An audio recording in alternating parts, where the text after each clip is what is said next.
Seorang bidan di Sabang, Aceh harus berurusan dengan polisi karena melakukan praktik aborsi. Selain bidan, polisi juga menangkap sepasang pelajar yang menjadi pelaku aborsi.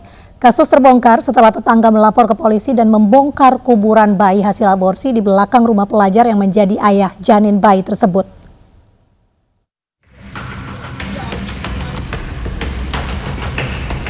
Polisi menggiring tersangka RF, seorang pelajar ke halaman belakang rumahnya di Kota Sabang, Aceh. Kedatangan mereka untuk mencari kuburan jabang bayi yang dikuburnya sebagai buntut dari praktik aborsi. RF yang sempat kabur dari Kota Sabang menunjukkan tempat ia menguburkan jabang bayi hasil hubungan terlarang dengan kekasihnya sesama pelajar di Kota Sabang. Kuburan bayi berusia 7 bulan ini dibongkar polisi untuk kepentingan autopsi. Selain membongkar kuburan, polisi juga berencana memeriksa pihak penginapan tempat pelajar tersebut menjalani aborsi. Jadi kalau kejanggalan-kejanggalan mungkin juga itu disebabkan mungkin karena pelaksanaan penguburan mayat itu sudah memakan waktu 1 hari. Jadi ada tanda-tanda seperti lebam mayat begitu, jadi tanda biru. Cuma kita nggak bisa memastikan, nanti mungkin hasil visum lah yang menjawab. Sebelumnya, polisi menangkap RF, seorang pelajar bersama seorang oknum bidan yang membantu proses aborsi pelaku. Bidan berinisial HYT ini mendapat bayaran 5 juta rupiah dalam praktiknya. Keduanya dijerat Undang-Undang Perlindungan Anak dengan ancaman 15 tahun penjara. 4 orang diamankan dalam kasus aborsi ilegal di apartemen kawasan Jatinegara, Jakarta Timur. Masing-masing tersangka memiliki peran dalam menjalankan praktik aborsi ilegal tersebut.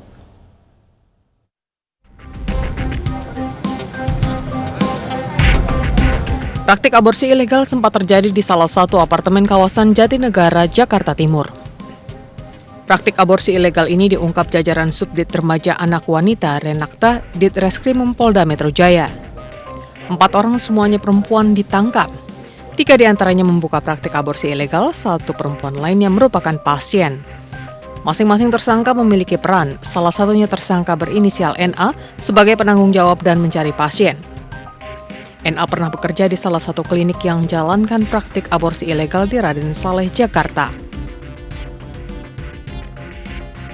Tersangka mengaku telah praktik selama 1 bulan dan menggugurkan janin 30 pasien. Pernah bekerja cukup lama di sana, sehingga secara otodidak belajar dari pengalamannya, kemudian membuka sendiri. Ya, membuka sendiri. Pengakuannya memang baru 1 bulan, kami akan terus juga. Baru 1 bulan dia buka di apartemen di Cipinang Besar Selatan, Jatinegara ini. Yang kedua, tersangka SM.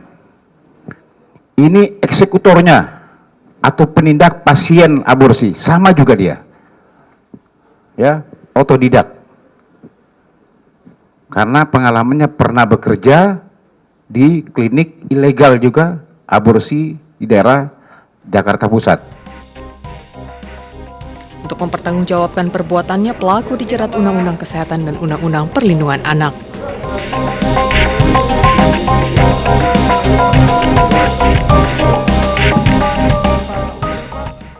Sementara itu, seorang ibu muda nekat menggugurkan janinnya di toilet pusat perbelanjaan di Tangerang Selatan, Banten.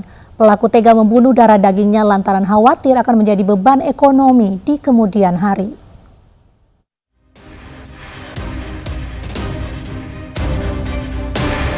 Seorang ibu muda berinisial SI jadi tersangka lantaran nekat menggugurkan janin bayi kandungannya sendiri di dalam toilet pusat perbelanjaan Pagedangan, Kabupaten Tangerang.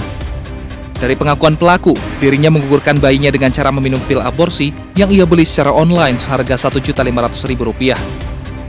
Pelaku ditangkap 2 jam usai menggugurkan kandungannya. Pelaku tega membunuh janin yang berusia 6 bulan tersebut karena khawatir akan menjadi beban ekonomi di kemudian hari. Terlebih sang suami hanya berprofesi sebagai driver ojek online. Diri dan keluar sendiri. Alasannya karena tidak mau membebani keluarga atau membebani suaminya dengan kehadiran anaknya yang kedua. Untuk mempertanggungjawabkan perbuatannya, pelaku dijerat pasal 341, 342, dan 346 KUHP dengan ancaman hukuman 9 tahun penjara. Polda Metro Jaya meringkus Pak Sutri yang membuka praktik aborsi di rumahnya di Bekasi, Jawa Barat. Sebelumnya salah satu pelaku pernah bekerja di klinik aborsi di wilayah Tanjung Priok, Jakarta sebagai petugas kebersihan.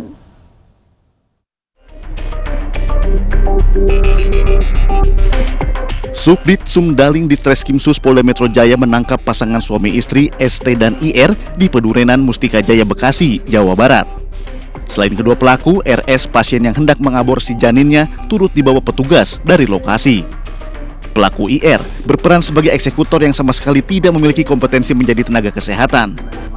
Ia hanya berpengalaman sebagai pegawai kebersihan di salah satu klinik aborsi pada tahun 2000.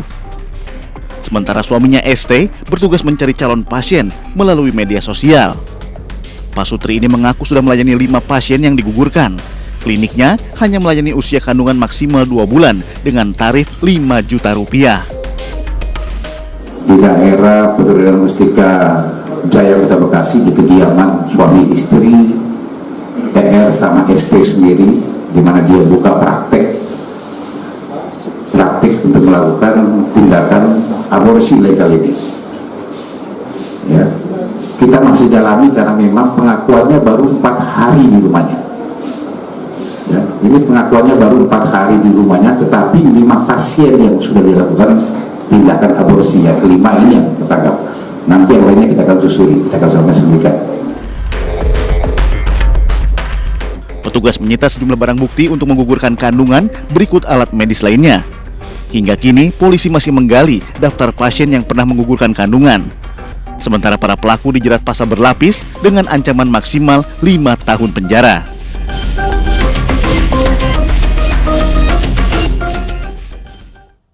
Aparat kepolisian dari Polres Mojokerto membongkar sindikat penjualan obat penggugur kandungan yang dijual secara online.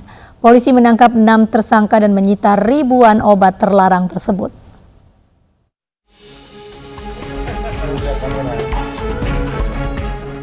Polres Mojokerto menangkap 6 tersangka dan menyita barang bukti ribuan obat penggugur kandungan yang dijual secara online. Pengungkapan ini berawal dari kasus aborsi yang dilakukan sepasang kekasih warga Desa Pungging, Kabupaten Mojokerto. Kedua tersangka mengaku membeli obat aborsi secara online melalui media sosial. Dari keterangan tersangka, polisi kemudian mengembangkan penyelidikan dan membongkar sindikat penjualan obat aborsi online. Dan kita menemukan tersangka yang melakukan aborsi bernama inisial NM yang memang membenarkan sudah melakukan aborsi barang tersebut ataupun obat-obatan yang bersifat menggugurkan kandungan. Ya, salah satu dampak dan juga aspek dari obat tersebut adalah untuk menggugurkan kandungan. Itu didapatkan dari pembelian online yang berkomunikasi menggunakan akun Facebook kepada saudara Zulmi. Dalam pemeriksaan terungkap bahwa jaringan ini sudah berulang kali menjual obat-obatan keluar wilayah Jawa Timur, mulai Jawa Tengah hingga Sumatera. Para pelaku terancam hukuman maksimal 15 tahun penjara. Dari Kabupaten Mojokerto, Solahuddin, iNews melaporkan.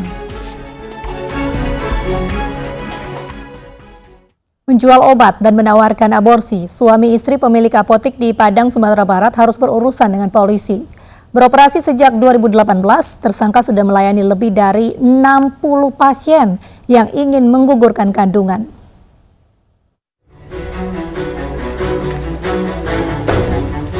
Enam tersangka praktik aborsi tak berizin ini digelandang ke Polres Padang usai ditangkap di tempat berbeda. 2 diantaranya pasangan suami istri pemilik apotik di kawasan Ganting Parak Gadang, Kota Padang. Dari hasil penyelidikan, apotik ini menjual obat aborsi dan juga menawarkan praktik aborsi. Ini terbukti dengan 4 tersangka yang merupakan mahasiswa dan pekerja seks komersial menggunakan jasa apotik ini untuk menggugurkan kandungannya.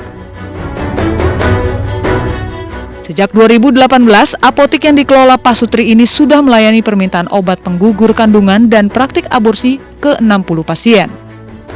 Modus operandi apotik ini adalah menawarkan obat dan praktik aborsi melalui pesan singkat dan percakapan di telepon. Satu paket obat aborsi dipatok dengan harga 2 hingga 5 juta rupiah tergantung isi kandungan. Setelah disepakati, transaksi kemudian dilakukan di apotek tersangka pada tengah malam. Untuk menutupi kecurigaan, apotek ini sengaja beroperasi 24 jam.